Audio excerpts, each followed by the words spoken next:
মোহাম্মদ ইউনূস যখন ক্ষমতায় এসেছিলেন তখন তিনি পরতে পরতে ভারত বিরোধিতাকে আশ্রয় করে বেঁচেছিলেন। বাংলাদেশের মসনদ মানে যে ভারত বিরোধিতা, তা কিন্তু মোহাম্মদ ইউনূস পরিষ্কারভাবে প্রথম দিন থেকেই বুঝিয়ে দিয়েছেন। অথচ আজকে দেখুন, বাংলাদেশের পক্ষ থেকে ভারতকে একটি চিঠি লেখা হলো যেখানে এই ভারত বিরোধিতার কোনো নামগন্ধ নেই। তারা সরাসরি ভারতের থেকে বিদ্যুতের এই যে চাহিদা, সেটাকে পূরণ করার জন্য অতিরিক্ত বিদ্যুৎ চাইলো।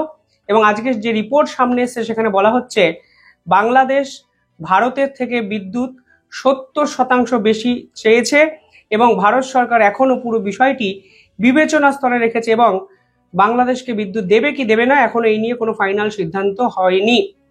এর আগের বার যখন বাংলাদেশে গরম পড়লো, আমরা দেখলাম বিদ্যুতের কিরকম সংকট দেখা গেল বিভিন্ন দিকে। বাংলাদেশ আদানিকে নিয়ে একটা অদ্ভুত একটা বিতর্ক তৈরি করলেন। বাংলাদেশের সরকারের পক্ষ থেকে বলা হলো আদানির সঙ্গে বাংলাদেশের শেখ হাসিনা সরকার যে বিদ্যুৎ চুক্তি করেছে তা আসলে ভারতকে সুবিধা পাইয়ে দেওয়ার জন্য। আজকের দিনে এসে তারা দেখুন সেই ভারতের থেকেই তারা বিদ্যুৎ নিতে বাধ্য হচ্ছেন এবং এক্ষেত্রে আজকে যে চিঠি তারা পাঠিয়েছেন সেখানে অতিরিক্ত 70% বিদ্যুতের চাহিদা বাংলাদেশের পক্ষ থেকে ভারতকে করা হয়েছে। যখন ক্ষমতায় বসেছিলেন তখন দিল্লি না ঢাকা এই ধরনের কিছু স্লোগান বাংলাদেশের পক্ষ থেকে কিন্তু শোনা গেছিল।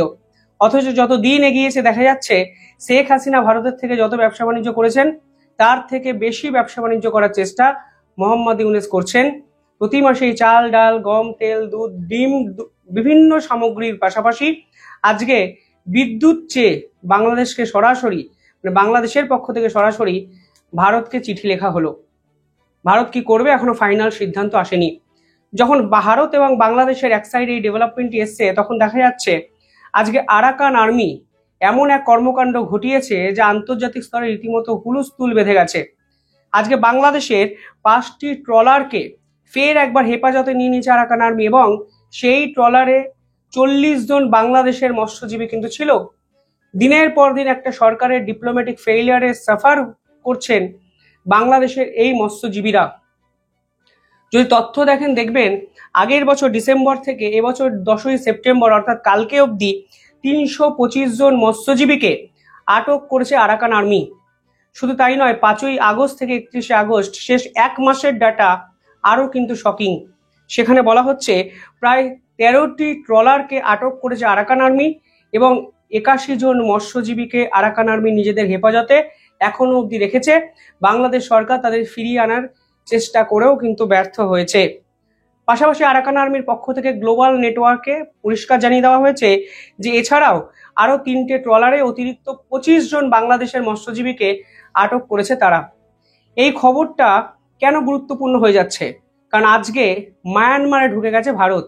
মানে মায়ানমারের বিদ্রোহী গ্রুপের সঙ্গে ভারত এক ঐতিহাসিক চুক্তি করেছে। আর সেদিনই মায়ানমারের এই বিদ্রোহী গ্রুপ বাংলাদেশের 5টি ট্রলারকে আটক করলো এবং সব মিলিয়ে প্রায় 40 জন মৎস্যজীবীকে কিন্তু তাদের হেফাজতে রেখে দিল। এবং বাংলাদেশ সরকারের পক্ষ থেকে যে বিবৃতি এসে তা অত্যন্ত হাস্যকর, যেখানে তারা বলছে আমরা আরাকান আর্মির সঙ্গে যোগাযোগ করার চেষ্টা করেও ব্যর্থ হয়েছি। শেষ এক বছরে বাংলাদেশের ফরেন পলিসি নিয়ে যদি আলোচনা করেন দেখবেন পাকিস্তানের সাথে সম্পর্ক মজবুত করা ছাড়া এই সরকার কিছুই করেনি। বাংলাদেশের মানুষ আজকের দিনে দাঁড়িয়ে এসে রিয়েলাইজ করেছে যে ভারত ছাড়া কিন্তু সত্যি তারা চলতে পারে না। তথ্য পরিষ্কার বলছে যে বিদ্যুতের জন্য প্রয়োজন ভারতকে, চাল প্রয়োজন ভারতকে, ডাল গম প্রয়োজন ভারতকে। প্রতিটি পদক্ষেপে ভারতের উপর তারা ওভার ডিপেন্ডেন্ট। অথচ বিভিন্ন ইস্যুতে তারা ভারত বিরোধিতা এখনো বাঁচিয়ে রেখেছেন, বেসিক্যালি ধর্মকে মূলধন করে। কিছুদিন আগে আরো একটি তথ্য বাংলাদেশের পক্ষ থেকে বারংবার উঠে আসছিল, যেখানে বাংলাদেশ সরকার স্বীকার করছে যদি গঙ্গা চুক্তি ব্যর্থ হয় তাহলে এবার গরমের মরশুমে তাদের কিন্তু খরা দেখা দিতে পারে এবং চাষবাস কৃষিকাজ সমস্ত কিন্তু শেষ হয়ে যেতে পারে। এখন গঙ্গা চুক্তি ভারত রিনিউ করবে কি করবে না সেটাও কিন্তু ভারতের উপর। অর্থাৎ একটা দেশের 80% ডিপেন্ডেন্সি প্রতিবেশী দেশ ভারতের উপর, অথচ তাদের দেশের রাজনীতিটাই চলে ভারত বিরোধিতা করে। কিন্তু আজকে তারা কিন্তু ফের ভারত বিরোধিতা ছেড়ে ভারতের পায়ে রীতিমতো ডাইভ দিয়েছে। পাশাপাশি মায়ানমারের বিদ্রোহী গ্রুপ, তাদের সঙ্গে ভারত যোগাযোগ করেছে। মায়ানমারের উত্তর পূর্বে এক বিদ্রোহী গ্রুপ আছে যাকে বলা হয় কাচি রেবেল গ্রুপ। বেসিক্যালি চীনের সঙ্গে এই গ্রুপের খুব ভালো সম্পর্ক, এবং এই গ্রুপ কিন্তু মায়ানমারে জুংটা সরকারের বিপক্ষে লড়াই করে। চীন গোটা বিশ্বে রেয়ার আর্থ মিনারেলস সাপ্লাই করে, আপনারা অনেকেই জানেন। এই কাচি গ্রুপ কি করে, মায়ানমারের উত্তর পূর্বে যে রেয়ার আর্থ মিনারেলস আছে, অর্থাৎ রেয়ার খনিজ দ্রব্য আছে, যা গাড়ির ব্যাটারি তৈরিতে কাজে লাগে, ইলেকট্রনিক্স একাধিক গ্যাজেট তৈরিতে কাজে লাগে, এবং এই রেয়ার আর্থ মিনারেলস ছাড়া পৃথিবীর ইলেকট্রনিক্স কোনো গ্যাজেটই তৈরি হবে না, সেই রকম রেয়ার আর্থ মিনারেলস চীনকে কিন্তু দিনের পর দিন সাপ্লাই করেছে এই কাচি রেবেল গ্রুপ।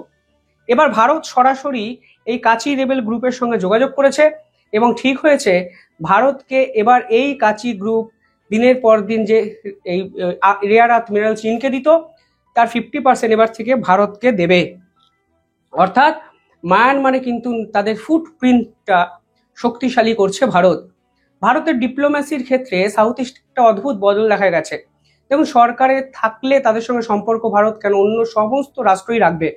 মায়ানমারে জুংটা সরকার ক্ষমতায় আছে, ফলে জুংটা সরকারের সঙ্গে ভারতের সম্পর্ক থাকবে, এটা স্বাভাবিক। কিন্তু ভারত এবার বিরোধী যত বিদ্রোহী গ্রুপ আছে তাদের সঙ্গেও কিন্তু লিয়াজো করার চেষ্টা করছে। তার সব থেকে বড় উদাহরণ মায়ানমারের এই ডিল, যেখানে বলা হচ্ছে প্রাইভেট ফার্মস এবং গভর্নমেন্ট ফার্মস কাচি গ্রুপের থেকে এবার রেয়ার আর্থ মিনারেলস কিনবে, এবং মায়ানমারের সঙ্গে ভারতের সম্পর্ক এতে নাকি আগের থেকে অনেক বেশি শক্তিশালী হবে। সব মিলিয়ে একদিকে যখন নেপালের প্রধানমন্ত্রী সরাসরি ভারতের প্রধানমন্ত্রীর প্রশংসা করছেন, ভারতের সাহায্য তিনি চাইছেন, অন্যদিকে দক্ষিণ এশিয়া থেকে আরো এমন দুটো ঘটনা উঠে এলো যাতে একটা জিনিস প্রমাণ করে যে এই এশিয়ার রাজনীতি ভারত ছাড়া চলতেই পারে না। কারণ যারা সব থেকে বেশি ভারত বিরোধী, সেই বাংলাদেশও বিদ্যুতের জন্য ভারতের কাছে হাত পাচ্ছে।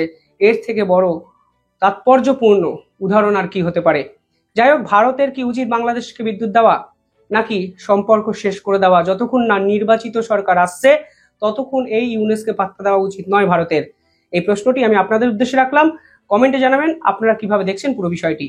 ধন্যবাদ।